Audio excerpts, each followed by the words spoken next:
with us. We've got such a packed house, and I'm going to be honest with you guys, we did not expect this. So thank you all for coming out on a Saturday evening. I'm glad the weather was kinder to us than it has been. To everyone streaming on YouTube, hello. Welcome to the Goddess of Lost Things. A few of these notes. Before we begin, we of course want to acknowledge the Kumeyaay, who are the original caretakers of this land. Goddess of Lost Things is part of Bokon's Festival of New Plays. Oh my gosh, I didn't introduce myself. I'm Carly, by the way. I'm a board member for Bokon. I was also very privileged to serve as this play's dramaturg. This play is a part of our Festival of New Plays, which means it is currently still in development.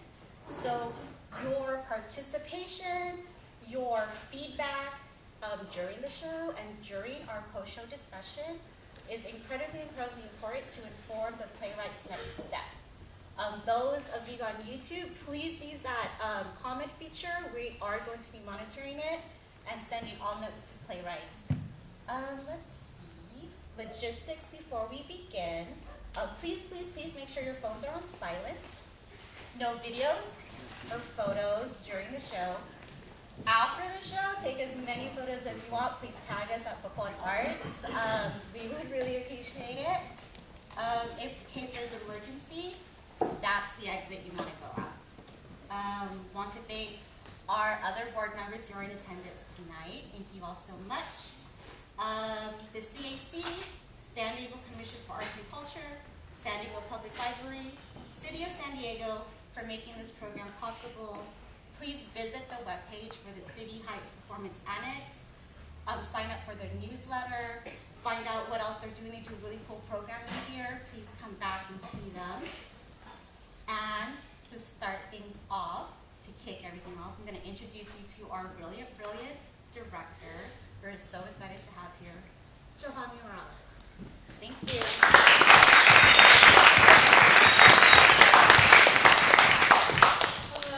Good evening. Buenas tardes. It's a pleasure to have you in space today. For the past couple of months, I have been working on this play with an incredible group of artists. And I've had the opportunity to work on this new play in support of developing and continuing to develop this script. Tonight, you will hear the latest version of our script. And as part of this process, I have worked, which is a privilege to actually be able to work at this early stage of the process with designers. And we have our sound designer, Cristian Amigo, our puppeteer designer, Anna Panacea, and our scenic designer, Sean Tucson. The design elements that you are about to see here this evening is in the process still of development, just as we continue to develop the script. And it will continue to inform how the story continues to evolve. What you see here and what you hear today will only give you a sense and a taste of the tone, the texture, the mood, the feel of the play, and the world of the play that we're about to inhabit.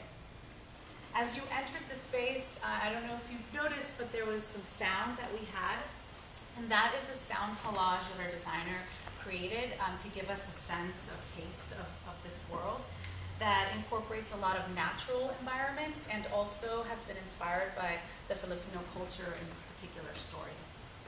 Additional sounds that you will probably hear through our stage directions are like volcanoes rumbling, water running, wind, and maybe even some digital interweb sounds. So really engage into your imagination as you're hearing this story. For the puppet design, we're going to show you a little bit of just some of the renderings and sketches that we have. And I'm going to move here to the side. So with the puppets, we actually worked on 9 puppets for the meantime of this process. And you will hear these characters in the story. And one of the puppets that we have is the Bonganisnis, Buaya, the Megabats, and then we have 5 duendes as well that we will be working on in this process, and you'll get to hear a little bit through the story. Do we have the puppets images? And if not, we can come back to that. Okay, I'll come back to that. So in the meantime, we'll get started. I'll come back to the puppets, but in the meantime, with our scenic design, this is actually a really unique process because in your traditional theater experience, like you are experiencing today, we are usually embodying a space such as this for performance. But with this particular play, we will be approaching it more as a walkthrough immersive experience. Think of it as an installation experience for the audience. This is all depending, of course, on the space that we end up actually producing this show. So there's still a lot of room for flexibility and development, and also for the space itself to influence how we end up finalizing the details of this design. The other element is that also that this is just a preliminary, a digital sketch of how actually the audience would be moving with the performers from space to space. So as the audience enters, they would be coming in to experience a couple of interactive installations, and then actually going on the journey with the actors and the storytellers to inhabit these different spaces and environments. So the audience would be walking through throughout the presentation and performance of the story, and it's a really, really cool opportunity to see different glimpses of some of the textures and colors that we're thinking about and how the story will be influenced through these environments.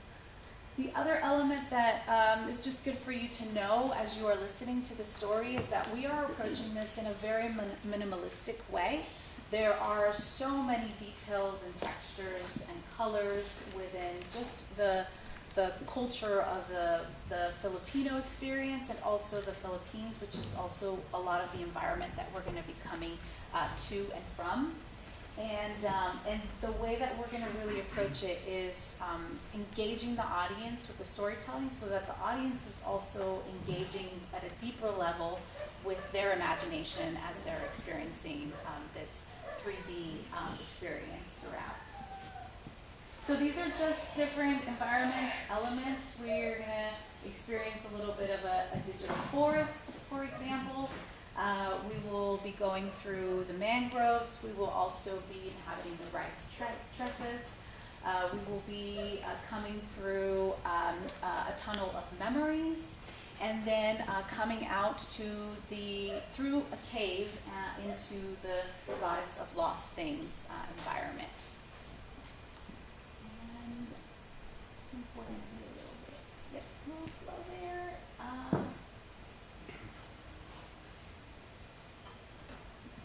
And at the end, the idea is that as the audience comes out of this experience, we would be re-engaging the audience with an installation as well that will be tying back up some of the themes that you're going to hear in the story today. And can we shift to the puppets real quick so that the audience has a little bit of an idea of some of the colors and textures that we're going to be playing with for this particular story. Additional puppets that we don't have actual sketches yet for, but that we are thinking about in terms of producing those are puppets like the Mindoro tree frog. We have a flying lemur. We have a Philippine warty pig, and a tarsier, and a Philippine eagle, and even some shadow puppet that we're also still in conversations about how that's going to inform the story. And you will hear some of those through our stage directions today. You will also hear the Saramanuk as another character that could possibly be a puppet, or it could also be a costume within an actor that we will be portraying. So these are our megabats. One of the things that we're also exploring is how can we find objects within the world that will also transform into these puppets. So this is one example of having these umbrella megabats. The next one are the duendes, and the duendes they're actually 5 characters, but the idea is that we will have more than 5. With these characters, there are going to be one actor is going to be manipulating 2 puppets at a time, and that will give us the opportunity to move around, as you will see in this scene, how that informs this particular scene. And the next one is the buaya. And the buaya is actually going to be a piece with 2 actors that we're going to have. One actor is going to be able to manipulate the front of the buaya, which is a reflection of a cocodrilo, a crocodile. And then the back end, which is going to be the tail, which actually is going to have movement, is going to be manipulated by another puppeteer as well. And that will give us the opportunity to really move around in space to support that particular moment in the story that you're about to hear. And then the last puppet that we have is the Kungumisnis. And that is actually a puppet that's going to be with 1 actor only, and it's actually going to be big in size, but it will actually be able to be carried through the shoulders of the actor that will be able to manipulate it with both hands in front. If you see the legs will be at the bottom, and that's the actual actor, but the puppet will be pretty much encompassing most of the actor. So with all of those things in mind, after we read this play, we are going to invite you to stay for a brief talk back afterwards. That we will have our dramaturg, our actors, and myself be a part of that. And we invite you to share your thoughts, questions, suggestions during that discussion. And as we shift into the reading, I encourage you all to use your imagination, to listen, and to enjoy this beautiful story that's been just an honor to work on. So thank you so much, and enjoy.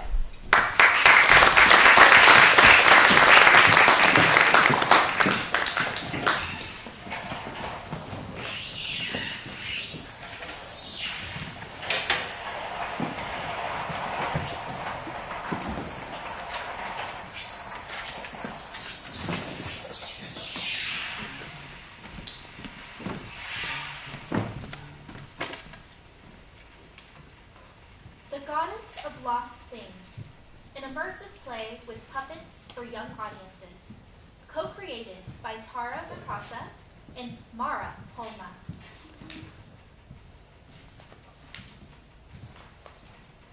Prologue, an immersive and interactive experience. Think Meow Wolf for middle schoolers. This first section takes place outside the main playing area. We imagine at least 3 different areas to explore. Number 1, front door of Lou's house opening into a foyer. Number 2, Lou's bedroom. 3, hallway, which ends in a tent flap that audiences use to enter the main space. Doormat. Please remove your shoes. A Wallace thimble rests in a corner. As they walk through the front door and into the foyer, audience members can interact with an altar of a few traditional Philippine gods and goddesses, pre-colonial Tagalog deities. Highlighted is one of Anabalay, the goddess of lost things. It's mixed in with a cross or picture of Jesus. They can add an offering, fruit, incense, coins they have in their pockets, or something else. In Lou's room, audiences find some of the following to interact with: photos of her in carbon, books of Filipino folklore, postcards of Philippine landscapes such as Baguio City, Banoay, Mount Pinatubo, Lake Taal, and Palawan. A Baloo figure, Lou's drawings, collector's cards of endangered animals, a pool party invitation, a telescope, and camping gear. Lou's bedroom leads into a hallway. Folk art and family photos on the walls include black and white images of Lou's grandparents. Lou as a young child in the Philippines, younger Carvin and Lou camping in the backyard, etc. The hallway gets dark, morphing into an eerie funhouse tunnel. Tunnel soundscape. A nightmare ensues as the audience ventures deeper into the tunnel. Fragmented memories of Lou's regrets. Sound bites of Carvin being bullied at school. Audrey and Reagan's voices. Rumors. Laughter. At the height of it all, the Sadamanok appears and swallows Lou's necklace. Lou's voice calls out to Carvin to help her get it back. The audience joins the chase to capture the Sadamanok, which leads them out of the tent flap and into a backyard. It's Lou's backyard, but different. Voices fade into crickets chirping, and a purple fire crackling. Fireflies. Subtle danza heard as the audience filters in. Scene 1. Backyard. Magic. Night. Lou and Carvin are asleep on stage. As audience filters in, a dreamlike campfire casts shadows that illuminate bits and pieces of Carvin being bullied at school. The shadows fade as the final audience members take their seats and dawn breaks. Soft clucking. The Sadamanok, a colorful feathered bird, is pecking around the sleeping bags. Luningning, aka Lou, rolls over and Sadamanok perches on her belly. Carvin, Lou's best friend, stirs and sees the bird. Carvin lunges for the bird and stumbles over Lou. Sadamanok squawks shrilly and jolts into the air. Arai! I'm Nicole Carvin. Fudge nuggets! It was right here, Lou. Right on top of you. You could have given it a hug and you would have had it. You were like, makeout session close to it. I swear, it would have... Arai, Carvin, halaka! Not so loud. Ah! Do you hear that? There! It's right behind you! Quick! Lou makes a move, but Sadamanok bolts. A short comedic chase ensues. Sadamanok escapes. Dang it! I'm not pourquoi. The Sadamanok, it got away. Come on, help me grab our stuff. That dumb bird swallowed my necklace. We gotta get it back. You know I got you, Lou, but, do you do know that you could just go back to the pier next summer and get another one. I'm sure Mr. Old Uribe still does rice riding. No, Carvin, we can't. And he doesn't. That's exactly why I need it back. Lou, look, why don't you just take mine? No, Carvin, that's the whole point. I'm supposed to wear your name and you wear mine. Then we're always with each other, even when we're apart. That's how it works. Don't you remember? Best friends, tayo, diba? Bet. BFFs 5 ever. I just thought that... Come on, there it goes! Crap! I think I just stepped in magical chicken poop! Magical? No cap! Well, unless all wacky-looking birds have rainbow turds. Carvin, you're brilliant. Ta-da-na! Follow that rainbow! Lou and Carvin grab their backpacks and run off after Sadamanok. Carvin, who has left his journal behind, hurries back to grab it. Sadamanok's theme, perhaps rhythms of the pulling tail. Scene 2. The fresh smell of pine. City of Pines. Inspiration note. Baguio City. Large trees everywhere. Morning. Tobacco smoke wafts. Roosters crow and dogs bark. A large sign in chicken scratch. Beware the capre. Sadamanok enters and climbs a tree. Lou and Carvin follow. How is it so freaking fast? The branches are too close together. I can't see it. Maybe we have to climb to the... Carvin trips over a root and falls into the hard ground. Tobacco smoke partially obscures their vision. His backpack spills its contents, including his journal. Carvin, okay, Kalan? I'm okay. My journal. Watch out for the big tree roots. They're everywhere. That chicken could have... Some pine cones fall from the top of the tree. One of them hits Carvin. Anayan? Where did that fall from? It must be from the... branches up there. This doesn't look like any tree I've ever seen. Low rumbling sound. A branch reaches down and grabs Carvin's backpack, lifting him off the ground. What? Oh, shit! Branches start to tickle Carvin. Stop that! Branches drop Carvin back on the ground with a whomp. Then branches start yanking on Lou's brain. Arai! Ow, ow, ow, that hurts! Let go! Branches drop Lou onto the ground with a whomp. Capre. tree giant, with cigar in hand, drops into the ground between them with a whomp. He is sporting a basketball jersey.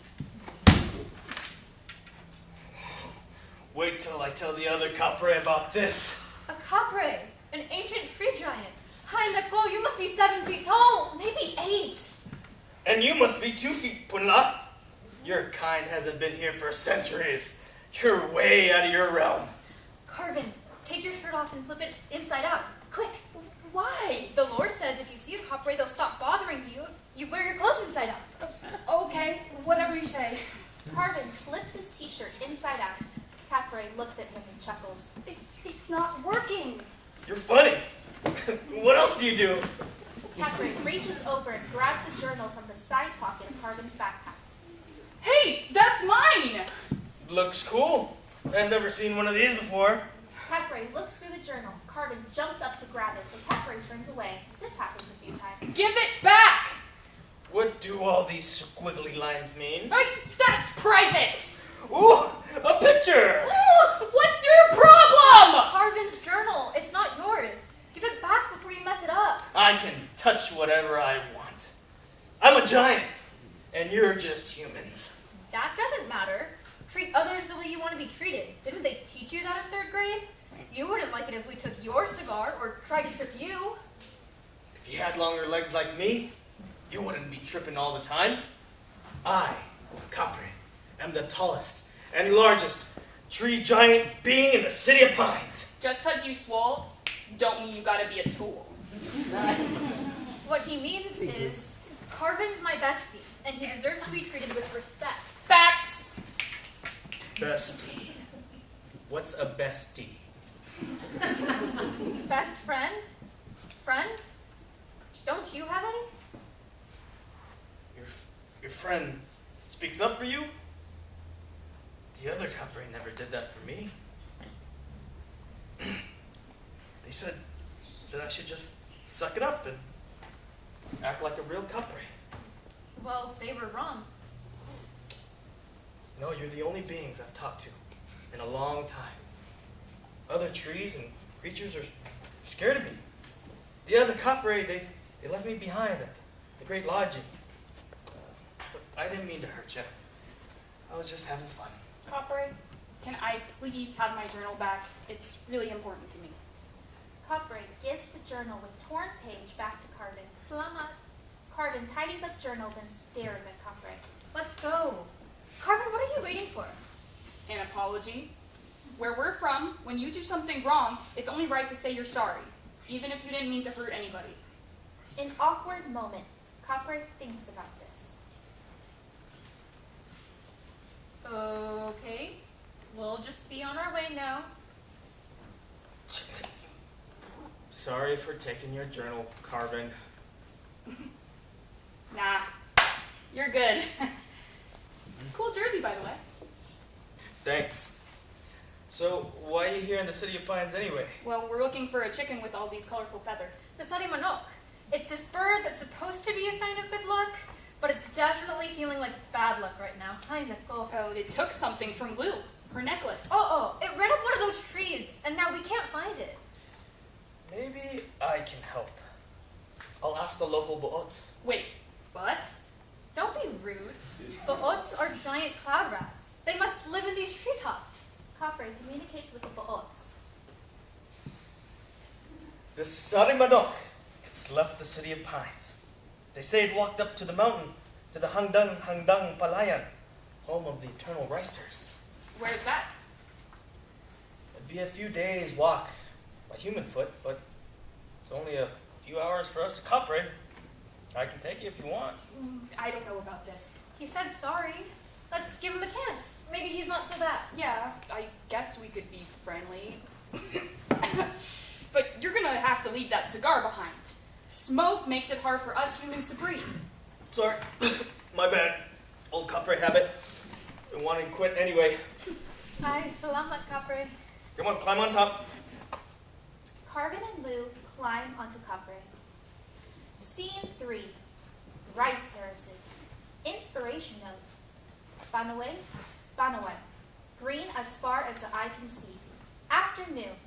Lou, Carvin, and Capre enter. Lou and Carbon disembark. Whoa! What are those? Ang ganda! It's like the postcards my aunties and kuyas sent me. The Fugao people made rice terraces that look just like these. It's so green. And it goes on forever. And ever, and ever, and ever. We get it, and Car. ever. How will we ever find that bird in all these fields? They must go thousands of feet high. Up there, Lou. At the very top of the rice terraces, there is a bird with colorful feathers, the Saramanok. Yon! At least it stopped to stuff its face, or its beak, or whatever. Maybe now we have a chance. Time to go beast mode, Lou. The three begin to climb the rice terraces. We got this. It doesn't feel like it. Beast mode wasn't such a good idea. This is Luisnis, a large one-eyed creature with big tusks. With each laugh, some mud and stones shake loose, tumbling toward the friends. Losers. What?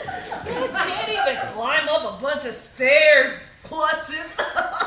Wait, who are you calling klutzes? No offense, but you kind of are. Who's there? Luisnis reveals himself, emerging from the terraces that Lou, Carbon, and Copperay have been climbing. His one giant eyeball stares at the travelers. I am the mighty Bungisnis, and I only eat human eyeballs. You should have seen your faces. A few small stones and some light mud start tumbling down the terraces. Lou and Carbon swerve to avoid them. I'm just teasing you. Watch out, or you might need that inhaler again. Leave them alone! Oh, what are you gonna do about it? I could snap your branches in my sleep, you sapling. Get it? Sapling. More stones and mud. Lou and Carbon lose their footing. They struggle to keep climbing the terraces. I am not a slapling. Feel the wrath of the Capre. Copperay, wait! Don't hit him! That's what he wants, and it'll just make things worse. Chill. Copperay takes a deep breath and calms down. Kerikato. Hey, excuse me, can you tell us the best way to get to the top of these rice terraces? These mud walls seem to be falling apart. Little miss doesn't know where to go. The path's right in front of you. Stones and mud crumble. What are we gonna do? Every time he laughs, it gets worse. Ignore him. He'll get bored and go away eventually, right? They continue climbing, struggling against the shifting rocks and mud. Giggling, a relentless Luisnis follows. Hey, guess what? Hey, guess what? Hey, guess what? What? Chicken butt! More stone and mud shake loose with the laughter. Lou, Carbon, and Copperay dodge them. Luisnis keeps following them, hovering just out of reach. Oh, look. I'm not touching you. I'm not touching you. I'm not touching you! Carbon stumbles and Luisnis' tusk accidentally pokes Carbon in the eye. Oh! Are you serious? More stones and mud. Carbon, see what you did? Go find somebody else to pick on. A stone tumbles and hits Lou. Ouch! Copperay, what are we going to do? He ain't going away. Looks like we gotta call for help. There's a deity who said to guard these rice terraces. Someone who will listen. Someone who we can trust. Who? Below. But we've got to get his attention. Anyone know any incantations? I might know one, but it's more like a chance, like for Spirit Week. Uh-oh, I'm having some flashbacks from cheerleading tryouts. Oh yeah, that time they dropped you out. More stones and mud tumble. Not funny. Let's not talk about it. Awkward. Lou, let's try your chant. Repeat after me. 2, 4, 6, 8. 2, 2, 4, 4, 6, 6, 8. 8. Who do we appreciate? Who do we appreciate? Below. Below. Below! Below. Stones and mud shifting. At the end of the chant, the mighty Balol emerges from the land, towering over them. Wow, wee, Lodi. You look like the Tao Tao my tita got me when she visited Batad. I have been tasked by the ancestral spirits to watch over these rice terraces. I heard your call for help. This is too much. You do it. Come on, bestie. You got this. Bulol, sir, we're trying to catch up to the Sarimanok, but we can't get to the top of the terraces because Boomyskis won't leave us alone. The mud and falling stones are making it hard to get anywhere. I am glad you asked for help. I have some ideas on what to say to Bunisnis, but you have been brave enough to ask for help. Teka muna iha. You want to try talking to Bunisnis yourself? We've tried, but we're out of ideas. What would you like to see happen? I just want Boomyskis to stop bothering us. Sanalong, and stop laughing for a hot sec so we can actually get to the Sarimanok. A fair ask. How about we try again together? He tends to listen better when I am around. Bunisnis! Will you come here, please? I was just joking around. I didn't do anything wrong. I have told you before that your words and teasing can be harmful. Look, why don't you share how you feel? Boomyskis, I don't think your jokes are very funny. That's why I wasn't laughing. Every time you laugh, I'm scared the mud and stones will crush us. When you hurt Carbon with your tusk, I was really worried. And now I'm stressed out because if the walls keep crumbling, we can't make it to the top. I'd like you to leave us alone. Do you understand what Lou is saying, Bunisnis? Why don't you apologize and start fresh? I'm sorry. Make sure they can hear you. I'll do my best to listen and be more respectful. Salamat po for your help. It is my honor to protect those brave of heart. I'm here to help anytime. But we had to ask for your help. What's brave about that? Sometimes asking for help is the bravest thing you can do. The friends finally get to the top. Sound inspiration. Topaya style, Kalinga. But there's no Sarimanok, just a trail of vegetables and seeds. Ay! Anak ng putomaya! What did you just say? You know, putomaya. Rice cakes. Puto Maya! Not again! The Sarimanok is fast and very cunning. Your adventures in this realm are just beginning. Thanks, Mr. Balolo. Mangingat kayo. Come with me, Bunisnis. But it's so boring to watch the rice grow. Lou, Carbon, and Kakray follow the Sarimanok's trail until they get to Scene 4, Base of a Volcano. Inspiration, Taal Volcano in Mount Pinatubo. Afternoon, mango trees are everywhere. Sarimanok picks a path across the landscape, skillfully evading the many dirt mounds that litter the floor. The Sarimanok can't be that far. These are some funky looking pine cones. Yo! Mangoes! Carbon grabs a mango from the branch and begins to devour it. Maybe we should ask before we... Carbon picks another and tosses it to Lou. Try one! These are the best mangoes I've ever tasted! Lou looks around. No one in sight. She takes a bite. Astig! How young set up? Oh, I could eat 5 bajillion of these. Copper, you gotta try one. Copper hesitates, then picks a mango and feasts. Carbon tosses the mango seed and peels away, and reaches for another one. The scraps land on one of the mounds surrounding the area. A duende pops up. Sus, Ginoo, what's your problem? Gross. Use a trash can. Lou steps carefully over one of the mounds where another duende pops up. Sound inspiration for duende theme? Sublime. Philippine folk dance. Carbon, eating another mango, trips over another mound of dirt. Well, Watch where you're going. my bad. I'm tripping on air today. OMG, you got dirt all over me. Not cool.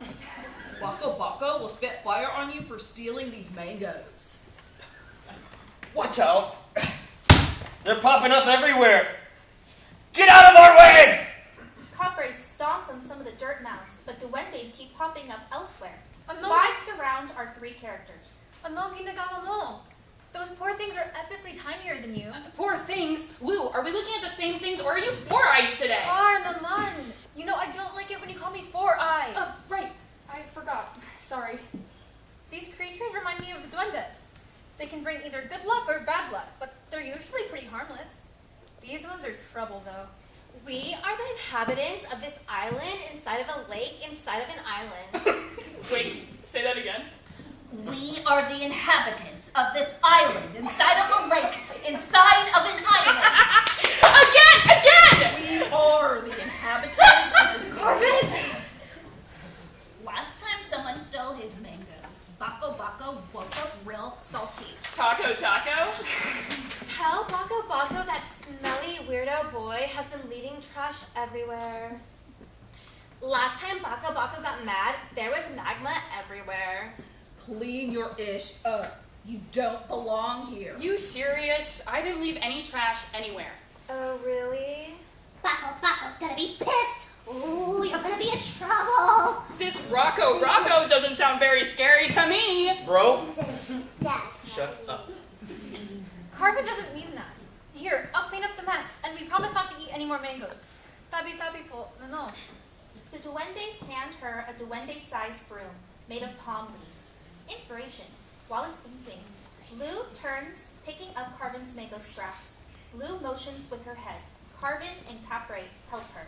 Meanwhile, the duendes huddle up, whispering and pointing at Carvin and Capre. They disappear into the mounds, except Duende 5.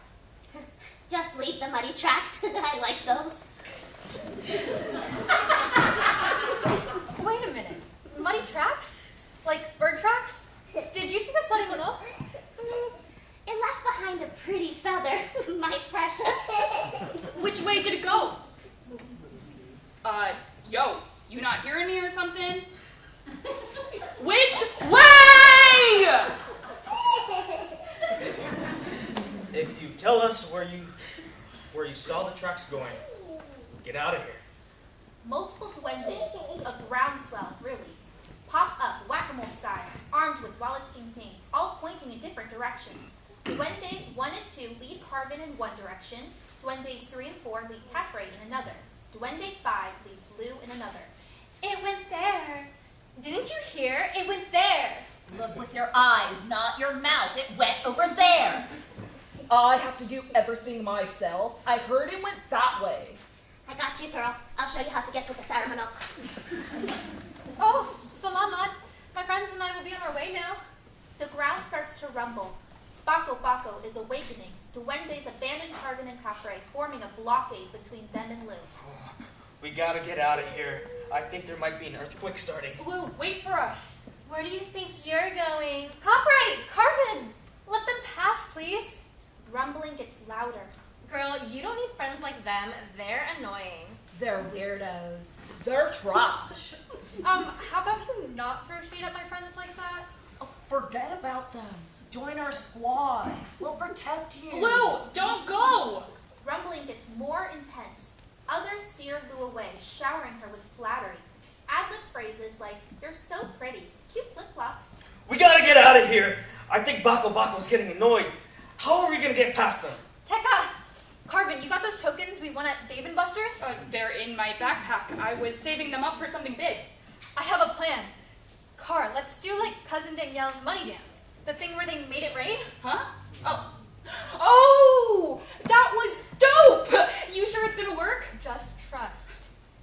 Nuno, mga tao sa puno. Hey, we got something you want. Come and get 'em. Carvin, now. Carvin tosses the coins everywhere. They rain down. Duendes fight over them. Ooh, so shiny. That one's mine. Please, child, I saw it first. You always get the best ones. Hurry! Baco's away! The duendes disappear into their mounds, clutching the coins. The rumbling gets loud, and smoke billows from the volcano. Bye, Felicia! For a second, I thought you might ditch us. Thanks for sticking around. But maybe we don't stick around here, though. Lou, Carvin, and Capre escape the land of Bako Bako and duendes. just in time. The volcano explodes. Scene 5. Dip Turakarp Digital Forest. Early evening. A dark canopy of trees. A storm brewing. Dark clouds. Lightning flashes, and it shows the silhouette of the Sadamanok. Soft thunder. Michael, I can't see anything. It's way too dark. Dang, I left the flashlights behind. Maybe we can go around? It looks like it's gonna rain. The footprints might get washed away. Capri, what can you see from up there? No way around. The canopy stretches for miles. I'll go and clear a path. Follow me. Various voices fill the jungle, unseen, except briefly during flashes of lightning. What are they doing here? Sus much. They don't belong in our nest. Not gonna lie, that one's so chunky. That one's so awkward. What's up with the big one's Mark? I don't like this. Same. I don't feel too good. Let's walk faster. Come on. Rain starts, lightning flashes, an unflattering image of the three travelers projected. Thunder, louder. In the thunder, whispers, rumors. I heard Carbon walks to school because his family is poor. What kind of name is Lu Ning Ning anyways? Hashtag you can't sit with us. Ugh, I'm getting soaked. This stump looks familiar. I think we're lost. Shoot! I can't seem to get through this web of vines. I spy some lost travelers. Noobs. LMAO, they don't even know where they're going. If they can see themselves. This is lit. It's better than TV. Ha! Caption this. Downpour, lightning flashes again, and another image of the three travelers is projected. Thunder, booming. More hashtags woven into the storm, perhaps in the thunder, perhaps projected. He's totally off his meds or something. I saw her arms during gym class. She looks like a werewolf. Hashtag won't miss this. They're talking about us. Excuse me. We know you're there, whoever you are. Stop taking photos of us! Multiple lightning strikes, and each time more unwanted photos flash, and insults rain down. The storm builds. Stop it! Even more lightning and photos flash, more insults. I think I'm gonna Ralph. It's making Carvin sick. What are we gonna do? We gotta get some help. As Lou calls out for help, the creatures chime in, overlapping with her. Help! Hello? Can anyone hear me? Help! Somebody! Just Anybody! MYOB. We're being Being attacked! so extra. Is anyone Don't there? you want to be TikTok? Can anyone hear I us? don't even know who we are. Lou, make it stop! I can't see straight! Hey, yo. Something's coming. Large shadows circle above the forest, coming closer and closer. Lightning flash illuminates large creatures descending. These are the megabats, golden crowned flying foxes with big wings. Do they look like little bats? That's because they're so far away. Those are golden crowned flying foxes. Megabats? They've got the largest wingspan in the world. And they're headed straight towards us. Heads up! They brace for impact, but the megabats surround the travelers, and large wings create a covering. The lightning flashes fade, and the pictures slowly go away. The megapats must have heard you shouting. I think maybe I don't have to puke anymore. For a minute there, I really thought we were goners. Megabats fly away. Thank you, Megabats. The forest can be scary sometimes. But if we remember, we're not alone on this journey. Then it's kind of easier to travel long distances. And finally, now we can get out of here. And maybe my eyes will stop seeing stars. Those flashes are no joke. Lou, Carbon, and Capre are almost out of the forest. Boo, you're no fun. Look at these snitches. They're making such a big deal out of nothing. Got you shook, huh? So not Gucci. You're gonna be sorry. Next time you come through here, we'll be waiting.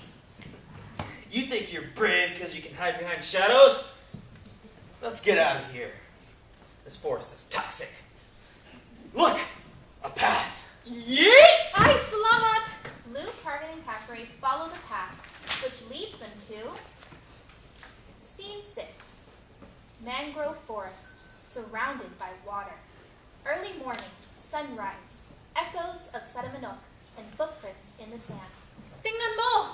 Fresh manok tracks. They lead straight into the water. We've got to be close. Lou kicks off flip-flops and takes off backpack to jump into the water. Lou, wait!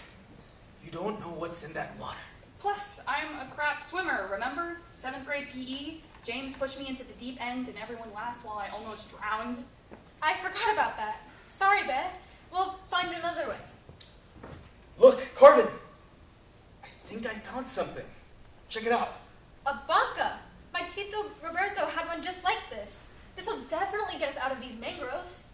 Lou, Carvin, and Capray drag the banca to the shore. Lou, wasn't there a story your mom told us about this one animal that lives along shores? Kind of like this one. 1 second you think it's a log, but actually it's a whatchamacallit? A cocodrilo. She only tells us those stories to scare us. There probably aren't any in here. Even clear water can deceive the eye. At least that's what the other Capre told me before. Watch where you're stepping. Lou, here. You go first. Lou hesitates, then gets into the boat. It wobbles, but she sits. She checks the water, just in case. Masaya ka na? Your turn. Carvin gets into the boat. Capre, I'm not sure about this.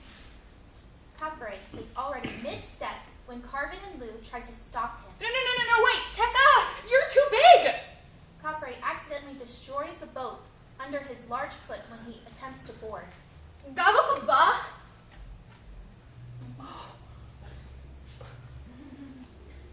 I just thought I should come too. But I don't always fit. It's okay, Capre. You didn't mean it. It was an accident. Right, Lou? Right. Sorry, Naman, for yelling at you, Capre. Pasensya na. It's just, what do we do now? Yo, Lou. These mangrove thingies go on forever, right? Sort of. They grow along coasts, the only types of trees that grow directly in saltwater. Maybe we could just wait long enough for the tide to go down and then walk across the flats. Maybe we could just wait long enough for the tide to go down and then walk across the flats. Yeah, great idea, Car. In that case, we might be waiting a while. You're right. Well, maybe we can build our own boardwalk. Tara na, see what materials we can find. The travelers split up and look around for building materials, but don't find anything. Carvin gets distracted by a crab with indigo legs. Near Lou, something slowly emerges out of the water. Buaya, a large Philippine crocodile, comes up to her. On her back is a protrusion that looks like a small headstone or mini tomb. You won't find anything here, Wala Junai. Ah! Ignat kayo, you're all right. You're a Mindoro crocodile. Astig. I heard that you need to travel through these waters. I am Buaya. You might have heard of my kind before. We are the crocodiles that travel these waters, carrying souls where they must go. Uy, grabe. These animals are sacred creatures. She's one of only about 100 left in the entire world. Pamakainai. I do not have many cousins these days. We travel back and forth here to the underground river that leads to the sanctuary of Anugolai, the goddess of lost things. We're looking for the Sari Manok. It's got bright feathers and it stole my necklace. Its tracks disappear into the water, though. The Sari Manok must be heading to the underground river. You'll need my help to navigate the mangroves, cross the seawater, and traverse the Tunnel of Memory. Tunnel of Memory. The only path to Anugolai is the underground river. But we're looking for the Sari Manok, not Anagolai. One is never far from the other, and only Anugolai will be able to retrieve your necklace for you. If you say so, Paul. Sama kayo, my dear Ning. Carvin, I will take you. Ning, I thought only your family calls you that. Wait a minute. How does she know that? Must be a good sign. You don't bite, right, Buaya? The Buaya diet doesn't usually include the humans. I will bring you to your destination safely. However, Capre, you will need to wait here as I cannot fit all three of you. Guess I say goodbye here, friends. Oh, no. Wait, say bye yet. You showed me kindness, even when I was unkind to you. I'll always remember that and do the same for others. You've got to continue your journey. What will you do now? Go to the City of Pines and tell the story of 2 brave explorers. And a really cool kapre who helped them out. I think the boats will love my stories. Paalam, ingat. Thanks, friend. Salamat, kaibigan. Lou and Carvin hug Kapre as he wraps his branches around them. Lou and Carvin climb onto Bawaya's back. Shotgun! Carvin settles into the protrusion on her back. All right, who died and made you king? Hang on, Nye. Our voyage begins now. They cross the seawater to the tunnel entrance. Scene 7. The Tunnel of Memory. An underground river tunnel. Fantastical in color and nature. Inspiration. Palawan. Carvin's voice echoes. Memories shimmer on the limestone. Whoa, ay ang ganda. Epic. Hey, I think that's us. The Tunnel of Memory is different every time. It is shaped by those who traverse here. I remember that day. First day of 3rd grade. You were the new kid. A memory. Lou and Carvin on the playground. 3rd grade. That was when I asked you to be my friend. And you were my first friend here in the States. I can't believe I used to ask people that. Like, will you be my friend? Diba? It was so easy then. Another memory. Camping in Lou's backyard. 5th grade. Sleeping bags, s'mores, and more. Oh yeah, 5th grade summer. I had to convince Nye to let us camp in the backyard. And my mom was worried too. She said we would be too cold or that some wild coyote would eat us. We made it pretty late. Before we finally went inside and crashed in your living room. And we left s'mores all over the floor. Anak ng puting! There are starving children everywhere. You waste this food. Linisin ninyo yung kalat. I've never seen your mom so mad. Another memory. First day of 6th grade. Lunch at the cafeteria. Some of the kids around them start to make faces and laugh at Carvin and Lou. Oh, first day at Monroe Clark Middle School. I packed my favorite lunch that day because my parents said the first day of school was special. Oh yeah. And we were so excited to wear the friendship necklaces we got that summer. Then you noticed the other kids making faces at us. I couldn't figure out why. Well, clearly they had no idea how good your dad's kari kari is with that shrimp stuff. They were all hung up on the smell. It's called bagoong, and I still don't get why that mattered. The olfactory nerves are some of the most powerful in the world. Research says that when you can smell your food, you have a greater experience of your taste. 100p, 100%, period. And when I called them out on their culinary ignorance, Audrey and her friends made fun of me for wearing a necklace, and they started that rumor. The first of many. Carvin, we don't know it was Audrey for sure. We didn't then, but we know now. And the worst part was, I thought you were going to say something, Lou. Maybe not that day, but at some point. Instead, you started hanging out with them. Carvin, I tried. Talaga, but I don't know. Every time the words just got stuck. My mouth felt all dry. I was scared they would just stop inviting me to things, or start making fun of me again too. Yeah, it sucks when your friends don't invite you to things. I waited for you, Lou. A soft light flickers from inside Carvin's backpack. Another memory. 7th grade. Carvin sits on the front stoop of Lou's house, doodling in his journal as time passes. Ano ito? I don't remember this one. Probably because you never showed. Or texted me back. Carvin, I think your backpack's glowing. My journal. The memory continues. Carvin furiously finishes writing in the journal, gets into the car with his parents, and then the memory goes dark. Wait, it just stops? Oh no. This was that night? No. No. Lou, there's something I need you to know. That day, I waited outside your house all afternoon because I had something super important to tell you. When it got dark, I asked my parents to just pick me up and drive me home. Journal glows a little brighter. I was at something stupid. Some ice cream social at Audrey's house. When I got home that night, my parents told me what happened to you and your parents and... At least you finally paid attention to me. Carvin! Hindi yon totoo! That's not true! Wasn't it, Lou? My bestie stopped hanging out with me in the 7th grade because she got cooler, bougie friends. The journal glows even brighter. I got swept up into trying to be one of the populars. I was trying to ignore how sad you looked and how I felt bad because I ghosted you. The journal has gotten so hot that Carvin drops it, and it flips open to the last page. A memory comes to life. It's Carvin's voice.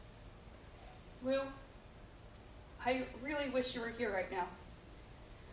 I'm feeling super intense lately and I just wish I could talk to you. I always knew you'd make more friends, but I never thought you'd ditch me. What did I do? I tried talking to my brother about it, but he told me to just get over it, and I swear, my whole head caught on fire. Why is it that the people that you love the most are the ones who can hurt you the most? 7th grade sucks. I sit alone every day at lunch. I wear my headphones in the halls to avoid the whispers. I walk home by myself instead of taking the bus. I pretend that I don't care and that it doesn't bother me, but it hurts, Lou. It hurts. A lot. Being alone. It's like getting a paper cut, and then another, and then another, and another, and until you wake up and you're just covered in them. What hurts most is that you don't notice, or maybe if you do, you just don't care. I want to hate you so much, but I can't. Please, Lou. Please. If I ever meant anything to you as a friend, please. The journal's light flickers and fades. Carvin picks it up and closes it. Oh, Carvin. The water's current gets stronger, a jolt. They're nearing the end of the tunnel of memory. Nye, hold on tight. It's getting rocky. Carvin loses his balance. The journal falls into the river. Wait, we gotta go back. Carvin, your secret. Lou, just leave it. They watch as the journal disappears underwater. Carvin exhales. That's what you were going to tell me, wasn't it? The night you waited for me. Carvin, I'm a terrible best friend. I gave up on you, didn't I? We just used to spend so much time together. Just the two of us. Lou and Carvin versus the world. You're right. I wasn't a friend at all when I started hanging out with the populars. I left you hanging, like, a lot. Then I felt so bad that I just got even more embarrassed. I guess I didn't know what to say. So you started avoiding me. Last year, Reagan and Audrey started inviting me to their sleepovers and their pool parties, and I felt like I was finally cool. But they kept saying you weren't cool enough to be invited. What do you mean?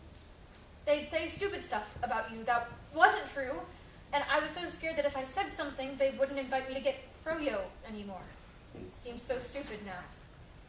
You know, the worst part was when you acted like I was nobody to you at school. I felt invisible. You stopped texting me back. You'd walk the other way at snack. You didn't even invite me over for family dinners anymore. It was a horrible year. I wish we could go back to the way it was before. Carvin, I'm sorry for everything. I had no idea you were hurting so much. How could you know? Just wish you would ask. Ever. Maybe deep down I knew. I was just too scared, too worried about what other kids would think. I know it's no excuse, it's just last year was really confusing. I know, Lou. I don't need you to feel bad. I just needed you to know. Bakalod, can you ever forgive me? I don't know. Lou looks devastated. Nah. I'm just playing with you. No doubt, Lou. I've just been waiting for you to ask. The tunnel and water morph, eventually spitting out Buaya, Carvin, and Lou onto the entrance of a sanctuary. Scene 8, a cave entrance, leading into the home of Anagalai, the goddess of lost things. There are large rock formations that create the illusion of teeth. This is where I leave you. Salamat po, Buaya. Can't you come with us? You must take care of each other now. Like we tell our young ones, you must have thick skin when speaking to a goddess. Why is right, Lou? We gotta move on. But how will we get back? Whenever you need help, just wade into the water and call out. One of my kind will always be listening. Goodbye for now, Nai. With one powerful flick of her head, Luwaya disappears into the water. Lou and Carvin are left staring into the mouth of the cave. Hello? Her word echoes. Hello? Hello? Lou, look! Over here! More tracks! Carvin and Lou climb over some rocks as large stalagmite guards emerge. Who dares enter the land of lost and found? Home of Anagolai, goddess of lost things. I'm Lu Ning Ning. Sup? I'm Carvin. Have we met before? We guard the entrance for the mighty Anagolai. What business have you with the goddess? We need her help. The Sarimanok took something of mine. She lost her necklace. Lost your necklace, lost your mind, lost your war. We've heard the same thing for centuries. Gain entrance. You must first answer this. Kung pukulin ka nagbato, tinapay ang inganti mo. Agree or disagree? Beware. We will know if your words deceive your thoughts. You have 1 minute to consider. Starting now. Guard 2 flips over a giant hourglass. Wait, 1 minute? That's not fair. I don't know Tagalog. Na used to say this to me when I was little. Now, what was it? It's something like, if someone throws stones at you, throw back. You throw back. Throw. Oh, why can't I remember? Okay, whoa. Chill. Take a breath. You got this, Lou. Say it out loud again. Kung pakuling ka ng bato, tinapay ang ingganti mo. Kung pakuling ka ng bato, tinapay ang ingganti mo. Kung pakuling ka ng bato, tinapay... Oh my god, man. What I want to do for some of your mom's tinapay and Nesquik right now. Looks like they're on the verge of caving. My nice tinapay? Really, you're thinking about food? Well, sorry. It's just when you said tinapay, it took me back to... Carvin, that's it! Tinapay. Bread. Tinapay ang ingganti mo. If someone throws stones at you, throw back bread. Bread? Why the heck would I throw bread? Besides, your mom always says never to waste food. It's an old Filipino proverb. It means instead of seeking revenge, show love and forgiveness. Easier said than done. Oh. And that's time. Well, sang-ayon ka ba?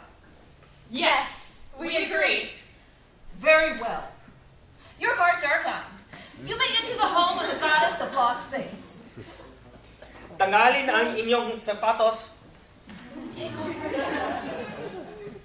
The guards move aside, revealing Anagolai's cave to the dripping sounds of the tangang that give way to the energy of Kudiapai.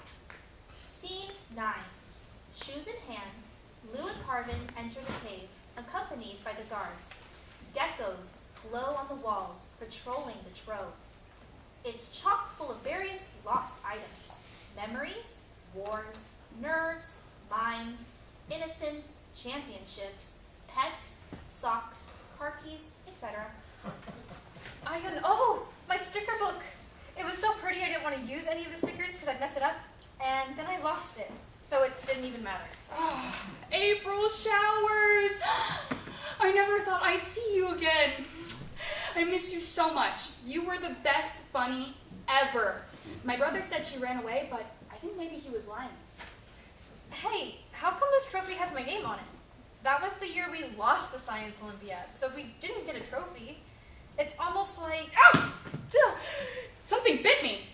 Ow! Was that a gecko? No touching the collectibles. Anagolai, the goddess of lost things, appears with Saramanok. She makes a spectacular dance entrance. Visual inspiration of Angolai's dancer. Sawakas, here they are. It took them quite a while to find their way here, did it not, Sarimanok? Finally! That stupid chicken! Sasmariosa. You must be Anagolai. Ay, Diosa, goddess of all lost things, lady of the lost and found, supreme collectress. Welcome, Lou, Carvin. Ma'am, Anagolai, that creature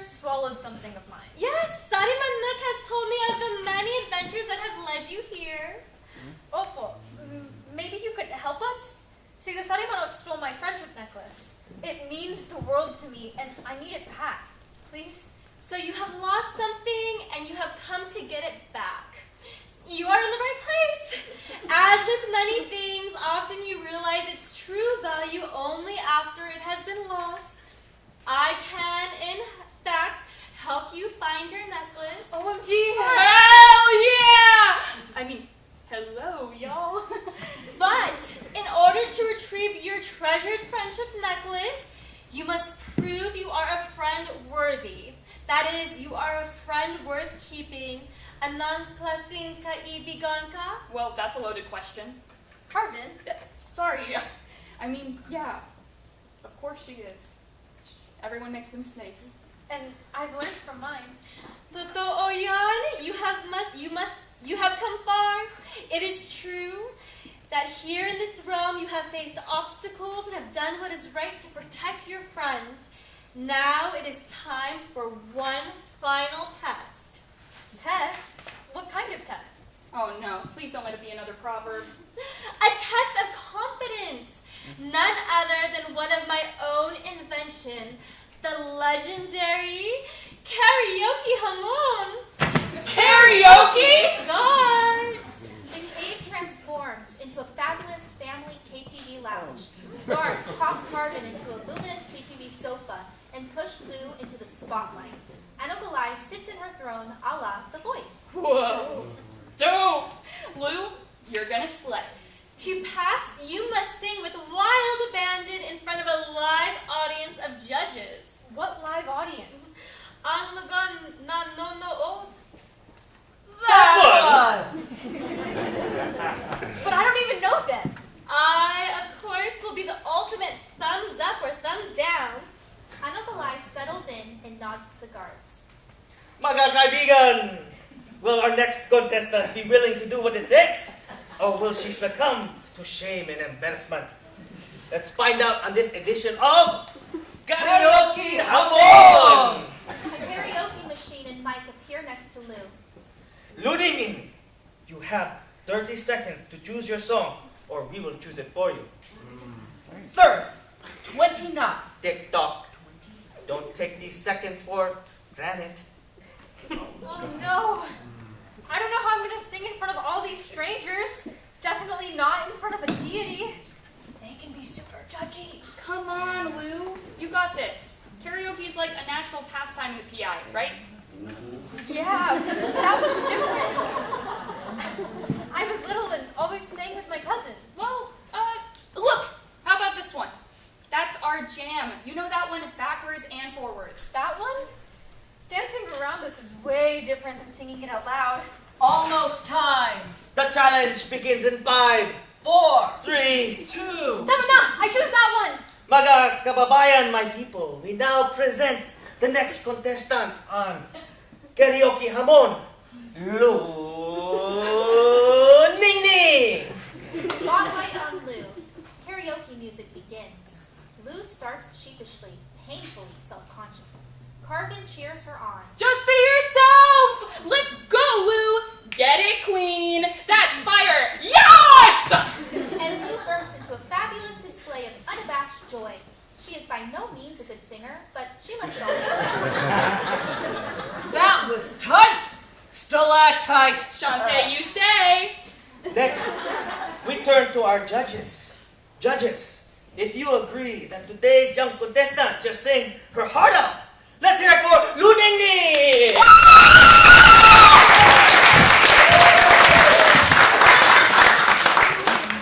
Well, that was certainly enough to win some love from the audience, but will it be enough to sound the golden buzzer? And now, to our ultimate judge, who has the final say, the jefe of hit, the mistress of musica, the compass queen, is today's contestant, a friend worthy of the golden buzzer. All eyes focus on Anogalai. A few tense moments. Perhaps she prefers reciting the milk. Well, you're not the next member of Blackpink. But then again, I'm not judging your vocal skills. Magaling! A celebration. Grabe! We haven't had a winner since 1998! Binabati kita, Lou. Congrats, Lu Ning Ning. You've done what you needed to do with all eyes watching. Anabelai communes with Sarimanuk. Lu's necklace appears. Remember, a true friend will always accept you as you are, show you how much they care, and stand by you during the good times and the bad. Carvin, please give this necklace to your true friend, Lu. Carvin anoints Lu with the necklace.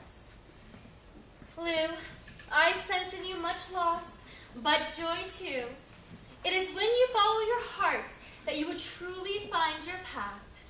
Maraming salamat po. I'll never forget this, Anabelai, ma'am. I have no doubt about that. Cherish this necklace and try not to lose it again. Say goodbye, Carvin. Goodbye? You have both been on quite the odyssey, but this is where Carvin's journey ends, and where yours begins, Lu. In your hearts, you know this. Teka, I'm not going back without Carvin. I can't leave him behind. To leave behind someone you love is to forget. To let go is to find ways to remember them and honor their memories you've had shared. It's okay, Lu. Ano ka ba? We're besties forever. Besides, I'm not ready yet. I couldn't say goodbye at your funeral, and I can't say goodbye now. Come on, Carvin, let's go home. Well, this is my home now, Lu. And I know it sounds weird, but I feel like I belong. For the first time in a long time. I was hoping if we had one last adventure together, it might make things easier. The human spirit is powerful. You will find ways to cope, Anak. Still, I'm sorry for your loss. Lu, what happened to me and my parents, it wasn't your fault. It was a car accident, Lu. You can't control that stuff. You know that, right? The night of the accident, everything went black. And then I woke up here, on Gwaya's back. Then here, with Ana Galak. But I never felt scared, just calm. I don't get it. If you have to stay here, why have you kept coming back whenever I call? I permitted Carvin to keep visiting you so that you two could discover what was left unsaid. But it's kind of like a hall pass. It's only good for a limited time. And if Carvin continues to travel across realms, he will disturb the cosmic balance, putting us all in grave danger. Yeah, there's that too. You must let go of Carvin, Lu. You must keep on living. Hinday lang sa utak mo, not in here, but out here. But what will I do without you? You'll live life, Lu. And you'll have so many more amazing adventures. As long as you remember me, I'll always be here. Just promise me one thing. Anything. Do what's right, even when it's hard. Choose to be kind and to include. Speak up and reach out to other kids, like me. You know, the ones who are a little bit different, okay? Pangga ko, I promise. Oh, that reminds me. Para sa'yo na ito. I have this lying around. It will serve you well back home. Having courage will not make you unafraid, but it will make you brave enough to face your fear. Take one spoonful with a full glass of water. Salamat po, Anabelai. Losing a friend is never easy. Find strength to keep going and strive to be your best. The Sarimanuk will help guide you to where you need to go. Peace. Lu. Mahal kita. I'll always remember you.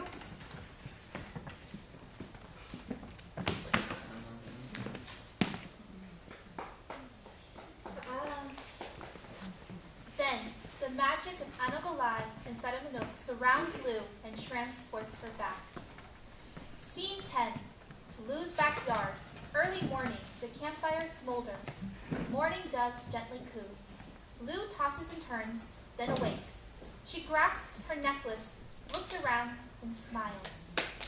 Lu rummages around in her backpack and finds a notebook and something to write with. The sun rises, and Carvin's shadow appears as she writes. Dear Carvin, I'm sorry I didn't get to say goodbye before you died. I really, really miss you. The way you laugh, the tricks you do with your fidget spinner. 8th grade started off strange without you. Lou gets a couple of texts. Pool party! Only gonna have certain people over, so don't tell anybody else.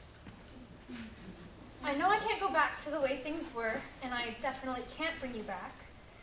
But I know that what you and Anagolai said is true. Even though you're not here anymore, I can still feel you with me. This necklace reminds me of you every day. Aro, promise ko to. I sent the invite like forever ago. Mom's ordering crumble cookies. Are you coming? Can't. I have big plans. Have fun, though.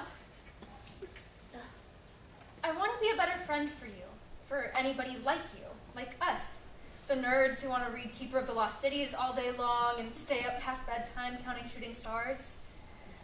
I want others to know they're not alone because I'm here, and I care. Talk again soon, best friend. Mag-ingat ka. Love, Lou. Okay, whatever. Missing out much? Tell you about it at school. Hope you'll be part of it. It's gonna be amazing. Lou puts the phone down. She starts gathering school supplies. She works for a bit. Carvin's Shadow watches. She holds one poster up to admire it. Carvin's crew, 'cause we care. In the distance, Sadamanok crows. Lou continues working. Blackout. Epilogue. The audience follows Sadamanok through a tent flap to exit through a school hallway decorated with the banner. Carvin's crew, 'cause we care. Various displays and posters. Types of bullying. How to help. No one deserves to be bullied, etc. Mabuhay. Thanks for coming. I don't really like talking in front of big crowds. It kind of makes me nervous. But I'm trying to be brave. For Carvin. Carvin was my best friend. He died in a car accident last year. I wasn't being a good friend at the time. I didn't speak up when other kids started telling me not nice things about him. I didn't know it, but by not doing anything, I was part of the bullying. I did know that it didn't feel good to not have my best friend to tell things to, have slumber parties with, just be myself around. After all, I decided I wanted to do something. Para kay Carvin, you know? I started Carvin's Crew 'Cause We Care, a student club that helps kids learn about different types of bullying and how we can keep it from happening. Mr. B is our club advisor, and we can tell him anything. I'm glad you came by today. I hope you'll decide to join. It's a super awesome club, and it's open to everyone. Be sure to sign the pledge before you head out. The audience moves through the hall where Student 1 and Student 2, Mr. B, Mr. Stone, Bato, Reagan, Audrey, Miss Anna, and others engage them at tables with swag and an interactive exhibit such as Visual, Carvin's Crew 'Cause We Care Tree, reminiscent of Capre. How we support each other. Practice kindness, accept others as they are, choose to include. Audience members can hang leaves with concrete examples written such as move over for someone on the bus, listen without judgment, invite someone to sit with you at lunch, tell someone you believe them and that it's not their fault, etc. Check it out. Bokon Arts invites you to share some of your own stories with us. No need to sign your name. Just let us know about a time you were bullied, saw someone else being bullied, or maybe even bullied someone yourself. The more we talk about it, the more we can learn and grow. Don't forget to use hashtag Carvin's Crew or hashtag Bokon Arts. Oh, and here's that pledge I was talking about. Will you sign it and help us create a world without bullying? The pledge wall includes the names of Lou's friends, teachers, and classmates, including Reagan and Audrey. Audience members can add their names and photos to the crew members' wall. Eventually, they leave. End of play.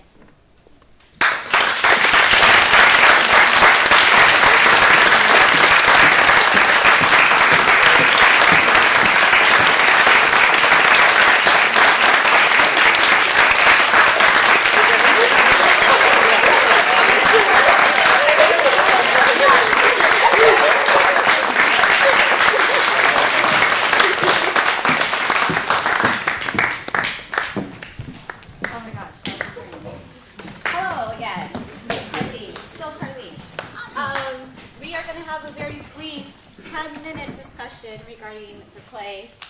Please stick around. I'd really love to be back. We're going to start by introducing everybody. You guys can just say your name and the role you play. You're on Ensemble. Kayla Lordnell, stage directions.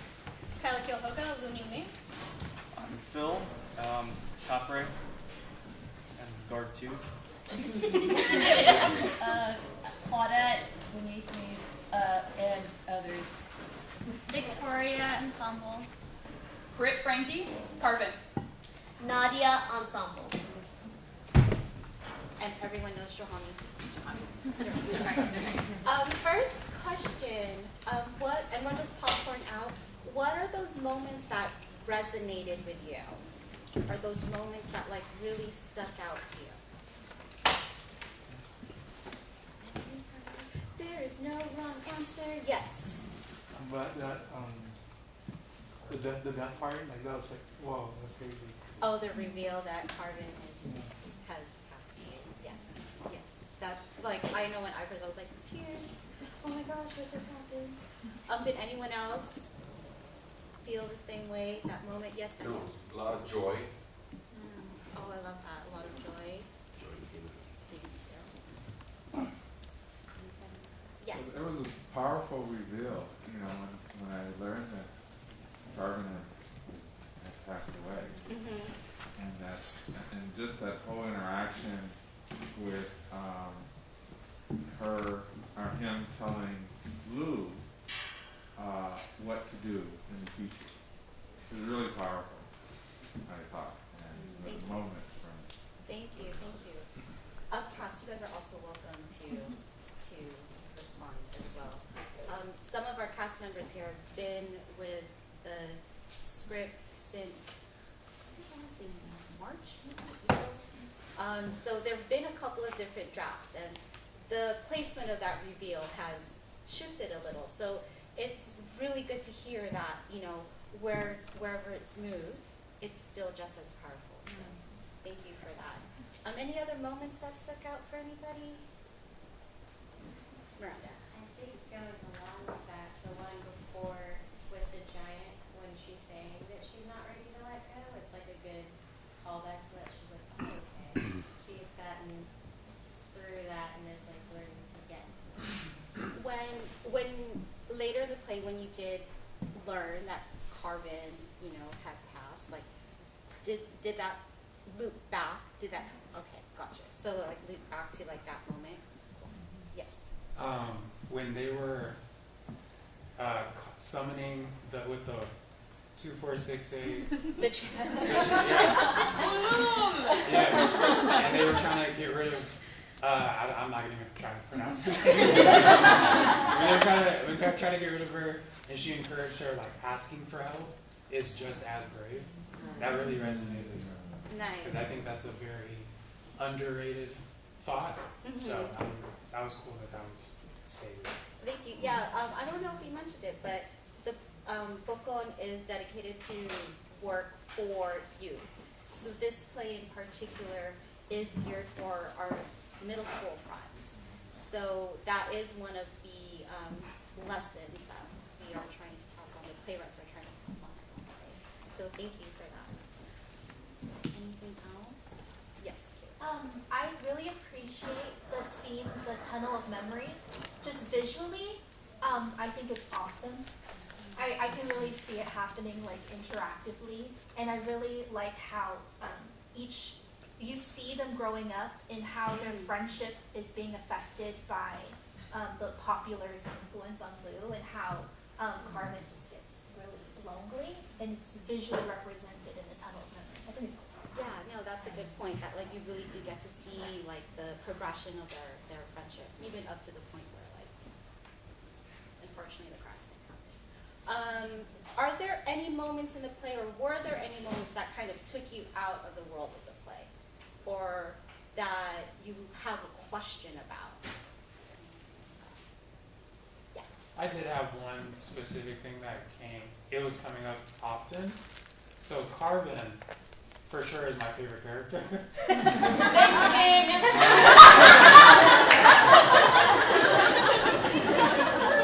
Salamat.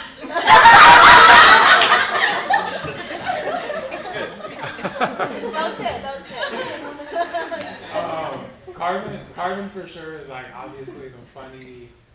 acrylic, all that stuff.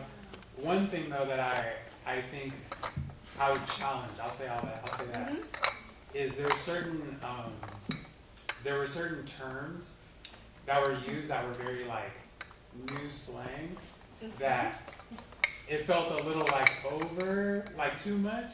So I think some of those words maybe could be exchanged for something more silly or more funny. So those are moments that I was like, okay, that was funny, but like they probably could have done something funnier. Like with I was gonna say with slangs.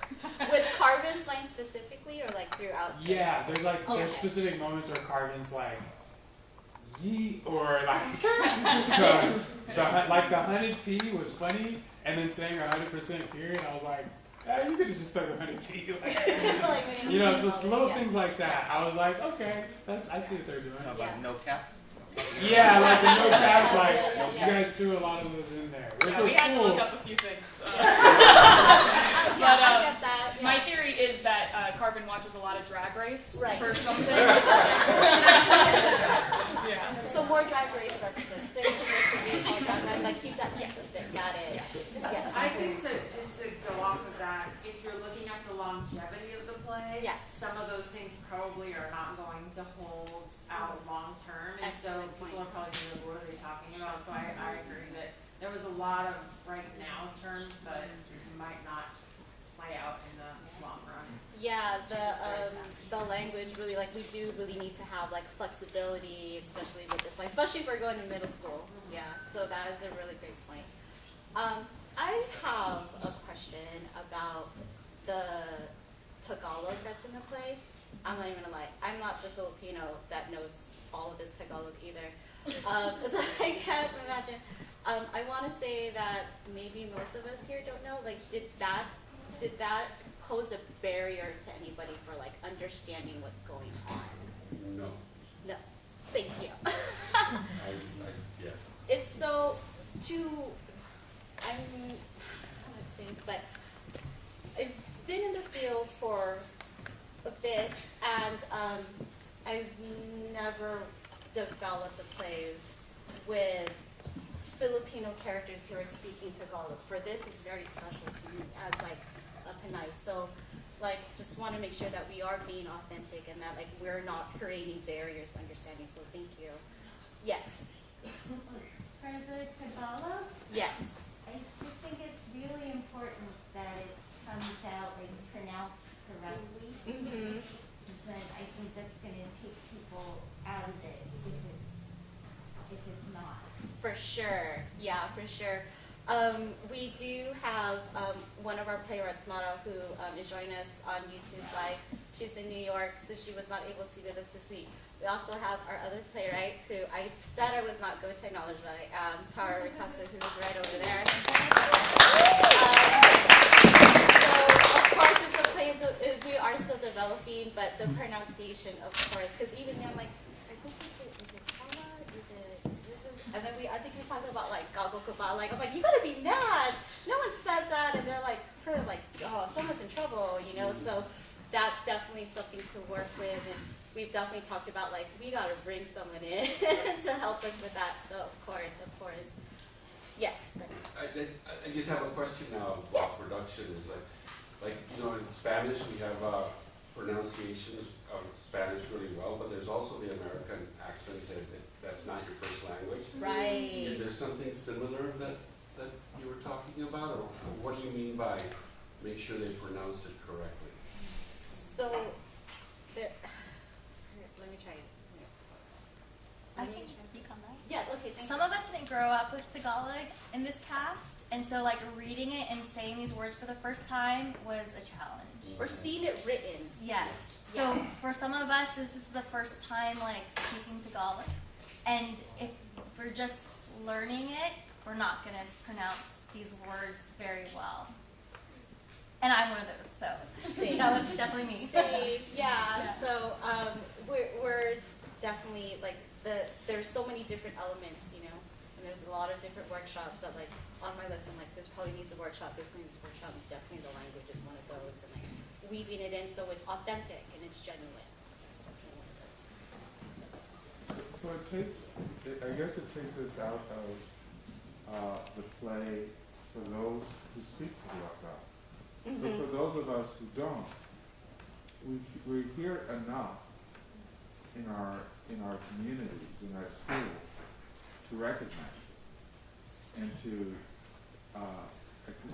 appreciate it, I guess, or accept it. So I guess on different levels it affects people differently. Oh, that's a great point. Yeah, that is really good. There's a lyrical movement in the ear, right? That I mean, as someone who speaks Spanish, this is my first language. I don't speak Galo, but the sound of it, it opens up another part of my brain, even though I don't speak it.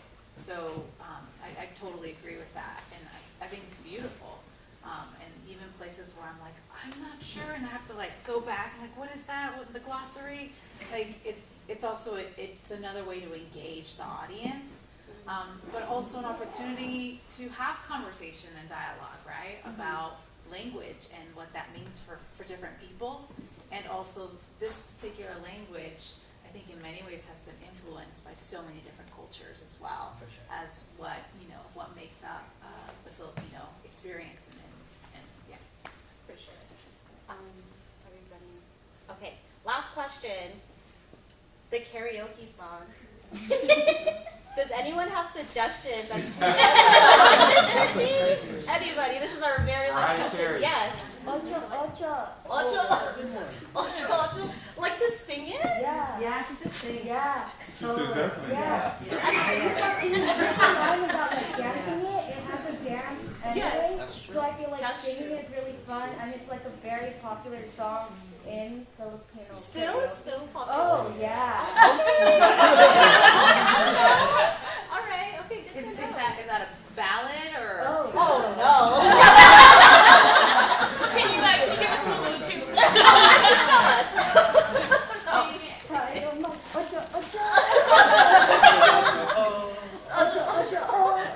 There's a whole dance with it. It's kind of like, if anyone knows, what is it called? Yeah. Yeah. Kind of like that, but for Filipinos. Anyway, that's a good suggestion. Anybody else have a We suggestion? Belong Together, Mariah Carey. Mariah Carey. Oh, that's what we were saying too. You gotta pick a diva song. Mariah Carey. Anything by Whitney Houston, Celine Dion. Do you guys think it should be in English or Tagalog? Good question. English. Both.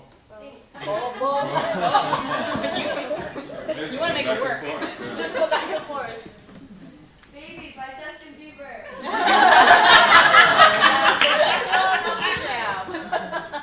All right. Well, I want to. Oh wait. Oh yes, Danielle.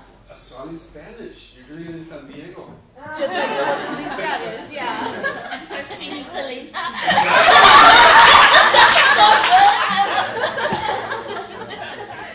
Does anyone have any last comments before we part ways? Yes. I have a comment, but I'm not sure how to articulate it. That's okay. So it may take a moment. I might need to write it down and send it to you or something. But Oh, actually, yeah, you could do that on the back of the program. If you fill it out today, leave it over at the check-in table. We entered for a raffle. Also, if you do need time, you need a little second because I always do. There's a link, right? There's a QR code. There's a QR code on the back that is the online version of our feedback form, and then also we have that link on our Instagram account. And for those of you who RSVP, we'll shoot you an email too that has it, and you can have some time to think about it or anything that pops up as you're leaving. We'd love to hear from you. We'd love to hear. And you'd feedback. still be entered to win tickets and the Starbucks gift card. I know that that's important. And our next show is being directed by the one and only Danielle over here, Mia, which will be presented in English and Spanish in November. No,